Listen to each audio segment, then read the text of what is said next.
रूस के विकराल रूप के आगे चीन हुआ परेशान। रूस ने पहली बार चीन को खून के आंसू रुलाया है, जिस वजह से चीन की आंखों से आंसू रोकने का नाम नहीं ले रहे हैं। और चीन को सबसे ज्यादा भरोसा जिस देश पर था, वही देश आज चीन को घर से धक्के देकर बाहर फेंक दिया है। इस चीन ने हमारे देश को बहुत ही ज्यादा ब्लैकमेल करके मजबूरी का फायदा उठाकर भारत को भी खून के आंसू रुलाया था। लेकिन शायद आज हमारा बदला पूरा हो गया है। रूस ने हमारा वह बदला लिया है जो आज से पहले भारत ने कभी भी नहीं लिया था। लेकिन आज भारत को अच्छा भी महसूस हो रहा है, और बुरा भी क्यों? क्योंकि हमारे भारत का इतना बुरा दिल नहीं है जो किसी को मुसीबत में देखकर जश्न मनाएगा। भले ही चीन ने हमारे साथ घटिया से घटिया सलूक ही क्यों ना किया हो, लेकिन फिर भी भारत ने इंसानियत के नाते कुछ भी खुशी ना मनाई। लेकिन एक बात तो है, भारत ने बदला ना लेकर रूस ने बदला ले लिया। वह कैसे भी लिया हो, लेकिन बदला लिया है। तो आइए जान लेते हैं कि रूस ने चीन के साथ ऐसा क्यों किया जो चीन रात भर सिर्फ और सिर्फ रोता ही रहा। लेकिन उससे पहले भारत सरकार ने जो इंसानियत दिखाई है, तो उसके लिए इस वीडियो को एक लाइक करके चैनल को सब्सक्राइब करें और बेल आइकन को ज़रूर से ऑन रखें, ताकि हमारी हर आने वाली वीडियो की नोटिफिकेशन आपको समय पर मिलती रहे। और हाँ, कमेंट बॉक्स में जय हिंद जय भारत ज़रूर लिखें। तो चलिए शुरू करते हैं। दरअसल दोस्तों, कल हमने चीन पर एक वीडियो बनाई थी। तो उस वीडियो में हमने यह कहा था कि अपने पड़ोसियों पर कभी भी विश्वास मत करना, वह आपको कभी भी धोखा दे सकते हैं। तो ठीक इस बात पर कुछ लोग कमेंट बॉक्स में आकर यह कह रहे थे कि ऐसा नहीं होता। आप चीन और रूस को देख लीजिए, कितने अच्छे दोस्त हैं, कभी लड़ाई नहीं होती। और पिछले कई सालों से दोनों मिलकर किस तरह अमेरिका और पश्चिमी देशों का मुकाबला कर रहे हैं। लेकिन पूरा एक दिन भी नहीं हुआ। खुद चीन और रूस ने आप सभी लोगों को जवाब साफ साफ दे दिया है, जैसे कि आप अपने फ़ोन की स्क्रीन पर खुद देख सकते हो। दरअसल हाल ही में एससीओ का एक समिट हुआ। उसमें प्रधानमंत्री श्री नरेंद्र मोदी तो नहीं गए। ऐसे में दो सबसे बड़े लीडर यही थे, पुतिन और शी जिनपिंग। जी हाँ, दोनों देशों के बीच में पहले तो मीठी मीठी बात ही हुई, लेकिन उसके बाद जैसे जैसे समिट आगे बढ़ी, दोनों तरफ से तलवारें खींचने लगी। और तलवार खींचने का कारण था दोनों देशों के बीच में कई बाउंड्री डिस्प्यूट। लेकिन उससे भी बड़ा कंपटीशन इन दोनों देशों का है सेंट्रल एशियन कंट्रीज़ पर कंट्रोल का, जैसे कि मंगोलिया, कजाकिस्तान, तुर्कमेनिस्तान। इन देशों पर चीन का कब्जा होगा या फिर रूस का पुराना डोमिनेंस बना रहेगा, इसको लेकर दोनों देशों में ज़बरदस्त खींचतान हुई इस एससीओ की समिट में। यहाँ तक कि दोनों देशों के अधिकारियों में खूब बयानबाजी भी देखने को मिली। एग्जाम्पल के लिए रूस ने कहा कि एसजेओ में शामिल तमाम जितने भी मध्य एशियाई देश हैं, इनकी सिक्योरिटी पर हम ध्यान देंगे। तो चीन ने क्या कहा? उन्होंने कहा कि इन देशों की इकोनॉमिक प्रॉस्पेरिटी पर हमें ध्यान देना होगा, इसीलिए चाइना इन्हें और लोन प्रोवाइड कराएगा। और यहीं पर रूस का सबसे बड़ा खतरा है। दरअसल रूस का इफेक्ट पिछले करीबन 100 सालों से भी ज़्यादा इन तमाम मध्य एशियन देशों पर रहा है। और यह देश हमेशा से ही रूस पर डिपेंडेंट रहते हैं और रहते आए हैं। दरअसल दोस्तों, अगर आप सभी इस वीडियो को यहाँ तक देख रहे हैं, तो इस वीडियो को थोड़ा और देखना, क्योंकि आगे और भी बातें हैं रूस और चीन के बारे में। तो बने रहिएगा हमारे साथ। चलिए इस वीडियो को कंटिन्यू रखते हैं दोस्तों।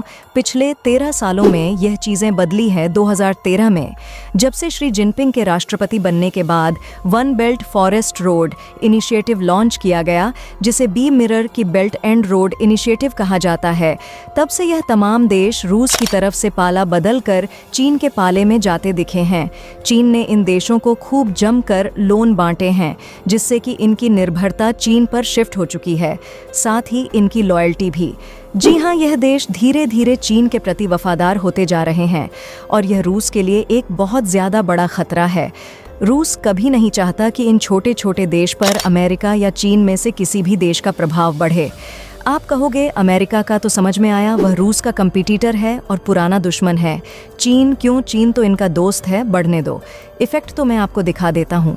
चीन इनका कितना बड़ा दोस्त है। स्क्रीन पर आप देखिए, ये पिछले साल 2023 की खबर है, जब चीन ने रूस का एक जो बहुत बड़ा आइलैंड है, जिसको लेकर दोनों देशों के बीच में डिस्प्यूट रहा है, उस आइलैंड को मैप्स में अपना हिस्सा बता दिया था। जी हाँ, बाद में चीन ने कहा कि यह गलती से ऐसा हो गया था, लेकिन इससे चीन की इंटेंशन साफ साफ दिखाई देती है। इसके अलावा पिछले 3-4 सालों से रूस का जो शहर है व्लादिवोस्टॉक, जो कि इनके ईस्टर्न इलाके में पड़ता है और सबसे बड़ा शहर है पूर्वी इलाके का, चीन का कहना है कि सदियों पहले ये शहर हमारा था और एक दिन रूस से हम यह शहर छीने गए। यानी कि इस बात से रूस अच्छी तरह वाकिफ है कि ज्यादा ताकतवर चीन उसके लिए भी घातक है। इसीलिए रूस कभी भी भारत का साथ नहीं छोड़ता, क्योंकि उसे लगता है कि भारत चीन के ऊपर एक चेक मार्क थे की तरह है, जो कभी भी उसे हद से ज्यादा ताकतवर नहीं बनाने देगा। लेकिन रूस को इस बात का अंदाजा है कि भारत को चीन से ज्यादा माइटी बनने में अभी कुछ साल का वक्त लगेगा।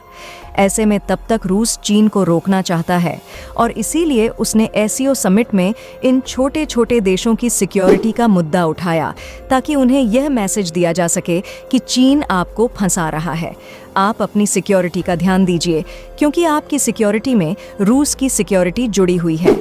और इससे आप अंदाज़ा लगाइए कि जियोपॉलिटिकल टिक्स कितनी ज़्यादा कॉम्प्लिकेटेड और उलझी हुई है, जहां सुबह 2 ताकतवर नेता कहते हैं कि हम अपने रिलेशंस के इतिहास की हाइट्स पर ले जाएंगे, शाम होते होते वो एक दूसरे की काट करने लगते हैं और अगली सुबह होते होते ऐसी बड़ी बड़ी डील करते हैं। दोस्तों, चीन की बैंड बजनी शुरू हो गई है और चीन चक्की में गेहूं की तरह पीस रहा है।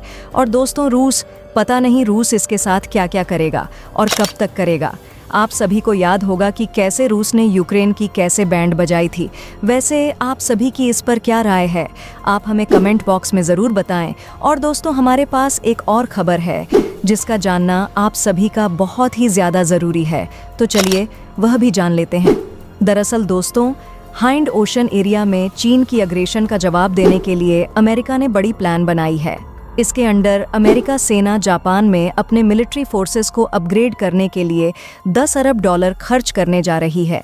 डिपार्टमेंट ऑफ डिफेंस ने बुधवार को बताया है कि अमेरिका दर्जनों द मिनिमम लड़ाकू विमान को जापान भेज भगा। CNN की रिपोर्ट के अनुसार पेंटागन ने बताया है कि इनका इस्तेमाल अमेरिका जापान अलायंस को बढ़ाने, एरिया रेजिस्टेंस को मजबूत करना और हिंद पैसिफिक एरिया में शांति और स्थिरता को मजबूत करने के लिए किया जाएगा। पेंटागन ने अपनी रिपोर्ट में बताया है कि इस अपग्रेडेशन के तहत जापान के मिसावा एयर बेस में तैनात 366 F-1 को 5th जनरेशन F-35 से बदल दिया जाएगा। इसके साथ ही किडना एयर बेस में 30 नए F-35 तैनात किए जाएंगे, जो कि 48 पुराने F-15CD की जगह लेंगे।